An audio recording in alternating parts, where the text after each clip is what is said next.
नमस्कार मित्रांनो. आज आपण चौलच्या इतिहासातलं आणखीन एक पान उलगडणार आहोत. चौल तर व्यापारी बंदर होता हे आपण पाहिलंच. जगाशी व्यापार होता. व्यापार आला म्हणजे चलन आलं. मग चौलमध्ये चलन प्रथम कधी अस्तित्वात आलं? चलन कोणत्या प्रकारचं होतं? आजच्या चौलमध्ये आणि पौराणिक चौलमध्ये काय विशेष फरक आहे? विशेषतः वजन, माप, चलन, आर्थिक व्यवहार हे त्यावेळेला कसे चालत असत याचा जर मागोवा घेतला तर काही संदर्भ इतिहासात सापडतात. मित्रांनो, ते संकलन आज आपण बघूया. एक विनंती वाजा सूचना आहे. हे सर्व संकलन आहे. वेगवेगळ्या ऐतिहासिक दास्तांमध्ये, पुस्तकांमध्ये, लेखांमध्ये, शोध निबंधामध्ये, कुलाबा गॅझेटियर मध्ये जे काही संदर्भ आलेत ते इकडून तिकडून गोळा करून हे लेख बनवले जातात. कदाचित सदोष असू शकतील, काही त्रुटी असू शकतील. तुमच्यावर सुद्धा जबाबदारी. यातल्या त्रुटी, काही संदर्भ चुकले असतील किंवा काही दुरुस्त करावेसे वाटत असतील किंवा अधिकची माहिती आपल्याला असेल तर आपण व्हॉट्सअप नंबर स्क्रीनवर येईलच, म्हणजे 9422493030 या व्हॉट्सअप नंबरवर जरूर संपर्क करावा. संदर्भासहित मेसेज पाठवावेत. आपल्याकडे ऐतिहासिक दस्त, पुरावे काय असतील तर ते देखील पाठवावेत. मित्रांनो, सातवाहन ते शिलाहार कालखंड हा जो काही कालखंड होता त्या पौराणिक चौलमध्ये नाणी होती, अस्तित्वात होती, चलनामध्ये नाणी असायची. यावर अनेक संशोधन झालेलं आहे. चौलमध्ये जे काय पुराणवस्तू संशोधन खात्याने किंवा अन्य काही संस्थांनी खोदकाम केलं, उत्खनन केलं, त्यामध्ये ही नाणी सापडलेली आहेत. काही घराण्यात अशी नाणी जतन करून ठेवण्यात आली होती. साधारण 2000 वर्षापूर्वी म्हणजे सातवाहन काळात चौलमध्ये नाण्यांचा मोठ्या प्रमाणावर वापर सुरू झाला. पुरातत्व संशोधन विभागाला चौलच्या उत्खननात अनेक प्राचीन नाणी प्राप्त झाली आहेत. धातू आणि स्वरूप हे या नाण्यांचं महत्वाचं. ही नाणी प्रामुख्याने तांबे, पोटीन, एका प्रकारचा संमिश्र धातू असतो अशा मिश्र धातू आणि शिशाची सुद्धा असत. सुरुवातीला नाणी आहत म्हणजे पंच पद्धतीने शिक्के मारून एम्बॉसिंग करून केली जायची. धातूच्या तुकड्यावर विशिष्ट चिन्हांचा शिक्का मारून ती तयार केली जात. त्या काळातील नाण्यांवर हत्ती, सिंह, घोडा आणि बैल, ऋषभ या प्राण्यांची चित्र कोरलेली असत. हे प्राणी शक्ती, शौर्य, समृद्धीचे प्रतीक मानले जायचे आणि नाण्यांच्या दुसऱ्या बाजूला उज्जैन चिन्ह किंवा चैत्य, स्तूपाकृती किंवा अन्य काही लिखाण असायचं. त्या भाषेत काही चिन्ह कोरलेली असायची. काही वेळेला चित्रलिपी देखील असायची. शिलाहार काळ म्हणजेच गधैया नाण्यांचा काळ. नंतरच्या कालखंडात चौलवर शिलाहार राजांचे नियंत्रण आले. या काळात गधैया नाणी अत्यंत प्रसिद्ध झाली. ही चांदी आणि तांब्यांचे मिश्रण असलेली जाड नाणी असत. त्यावर एका बाजूला मानवी चेहरा आणि यज्ञवेदीचे चित्र अत्यंत अमूर्त पद्धतीने कोरलेले असायचे. त्याचा आकार काहीसा गाढवाच्या मुखासारखा दिसत असल्यामुळे लोकव्यवहारात त्याला बोली भाषेत गधैया नाणं असं म्हटलं जाऊ लागलं. मध्ययुगीन कालखंडात सुलतानी, बहामनी आणि परकीय राजवट त्यांची लिपी आणि राजमुद्रा चलनाच्या स्वरूपात येऊ लागली. मध्ययुगात बहामनी, निजामशाही आणि पोर्तुगीजांचा प्रभाव इथे राहिला. या काळात नाण्यांचे स्वरूप पूर्णपणे बदलले. नाण्यांवरून मानवी किंवा प्राण्यांची चित्र हळूहळू नाहीशी होऊ लागली आणि त्याऐवजी अरेबिक किंवा पर्शियन लिपीत मजकूर कोरला जाऊ लागला. या नाण्यांची वैशिष्ट्य म्हणजे सुलतानी नाण्यांवर तत्कालीन सुलतानाचे नाव, त्याचा किताब, अल सुलतान, अल अझम आणि नाणी पाडल्याचे वर्ष म्हणजे हिजरी सन अंकित केलेले असायचे. चलनाचे प्रकार या काळात सोन्याचा होन, किंवा दिनार, चांदीचा टका आणि तांब्याचा जितल हा व्यवहारात होता. चौल आंतरराष्ट्रीय बंदर असल्याने पोर्तुगीजांनी येथे स्वतःची क्रुझाडो म्हणजे चांदीची नाणी आणि बाझारुको म्हणजे तांब्याची नाणी हे चलन देखील वापरले. शिवकाळ आणि पेशवेकाळ याच्यामध्ये चौलचे आर्थिक व्यवहार अधिक सुसंगतपणे होऊ लागले. छत्रपती शिवाजी महाराजांच्या काळात आणि नंतर पेशव्यांच्या राजवटीत चौलच्या बाजारपेठेत मराठेशाही चलनाचा पूर्ण अंमल सुरू झाला. छत्रपती शिवाजी महाराजांनी सोन्याची शिवराई होऊन आणि तांब्याची शिवराई ही नाणी सुरू केली. शिवराईवर एका बाजूला श्री राजा शिव आणि दुसऱ्या बाजूला छत्रपती अशी अक्षरे देवनागरी लिपीत अत्यंत सुबकपणे लिहिलेली होती. पेशवे काळात चौल आणि अलिबाग परिसरात अर्काट रुपया, सुरती रुपया आणि चांदवडी रुपया या चांदीच्या चलनाचा वापर मोठ्या प्रमाणात होत असे. नंतर मात्र अलिबागी रुपयांनी इतिहासच बदलला. या काळात वजन माप हे सुद्धा वेगळे असायचे. फरा आणि पायली ही प्रमुख माप असायची. प्राचीन आणि मध्ययुगीन काळात वस्तूचे मोजमाप करण्यासाठी नाण्यांचे मूल्य ठरवण्यासाठी एक अत्यंत चोख पद्धती अस्तित्वात होती. वस्तूच्या आकारावरून, व्हॅल्यूमवरून तिचे वस्तुमान, मास निश्चित केले जाई. कोकणात विशेषतः चौल आणि अलिबाग भागात धान्याची मोजमापे इतर भागांप्रमाणेच 2 अधेली म्हणजे 1 पायली, 4 पायली म्हणजे 1 कुरू, 16 पायली म्हणजे 1 फरा, 25 फरा म्हणजे 1 खांडी अशी होतं. आता फरा मोजण्यासाठी लाकडी चौकट किंवा धातूची चौकट सुद्धा केली जायची. अंदाजाने मगाशी जो हिशोब सांगितला की 16 पायली त्यात राहायचे. खरा पायली चौलच्या बाजारपेठेत व्यापाराची पारदर्शकता टिकवण्यासाठी वापरली जायची. अचूक वजनाची पायली म्हणजे खरी पायली. आजही चौलच्या घरात तांब्या पितळ्याच्या ह्या पायल्या, काही ठिकाणी तर लाकडाच्या पायल्या अजूनही अस्तित्वात आहेत. त्या फक्त जतन केल्या पाहिजेत. आंग्रेकालीन अलिबाग रुपया मात्र खूप प्रसिद्ध झाला.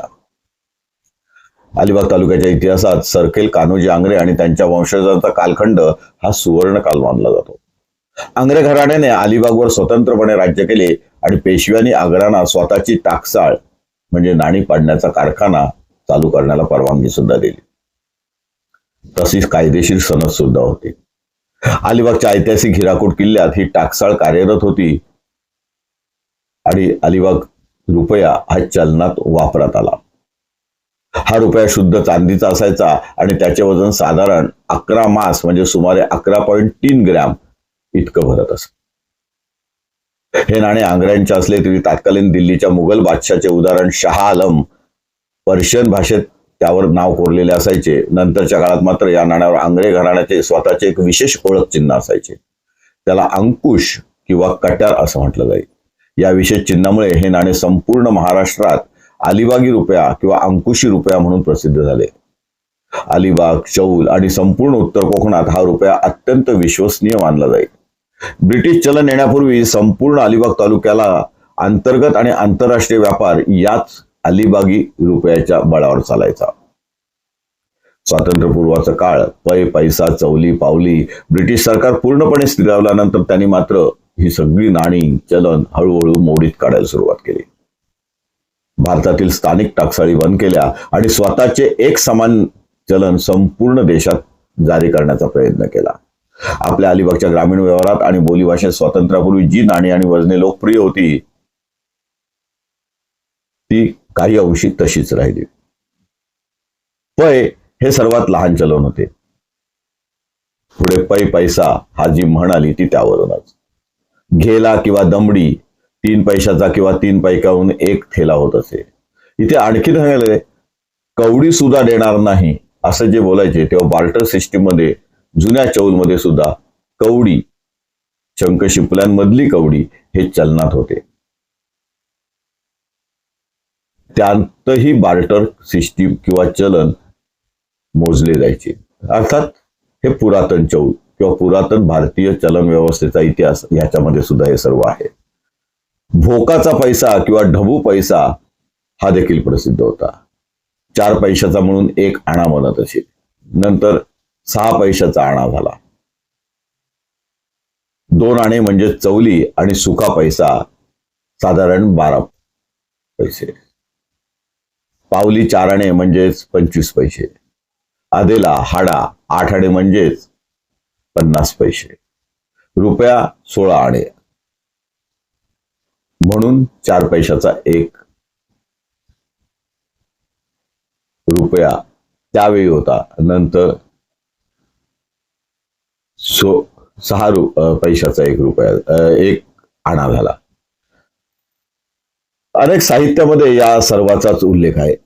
दुआर्ते बार्बोसा याच्या रोजनशीमध्ये सुद्धा चलनाचा हारा भाताची खरेदी झाली, त्याची किंमत अंकुशी रुपयात चुकती करण्यात आली, अशा प्रकारे उल्लेख आहे. हा केवळ इतिहास नव्हता. ही चलन बार्टर सिस्टीम गेल्यानंतर आलेली आहे. पण याचा अर्थ चलनं आली तरी या चौलमध्ये बार्टर सिस्टीम नव्हती असं नाही. चौलमध्ये 12 बलुतेदार होते, त्याचा ऐतिहासिक पुरावे आहेत.